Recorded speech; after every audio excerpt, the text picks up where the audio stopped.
Isang mapagpalang araw po mula po sa pamunan po ng Strong Philippines Cooperation for Vigilance Federation, kasama na rin po ang San Pablo City Volunteers Federation.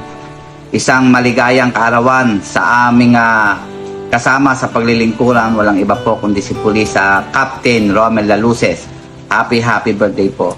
At nawa po ay bigyan pa po kayo ng isang malusog na pangangatawan upang may pagpatuloy po natin ang partnership ng SPCBF at ng PIDEG sa pangunguna po ninyo upang matulungan po natin ang ating gobyerno sa pagsugpo sa mga ipinagbabawal na gamot at mailayo natin ang mga kabataan sa ipinagbabawal na gamot. Muli, happy birthday. Maligayang kaarawan po, Police Captain Romel Laluces.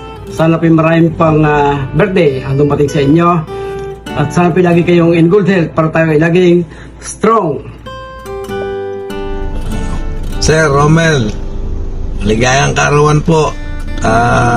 Kami po ay bumabati sampu ng aking mga kasamaan sa Strong Philippines San Pablo City Chapter. Naway lagi po kayong bigyan ng ating Panginoon ng malakas na pangangatawan at malusog na kaisipan. Muli po, happy birthday.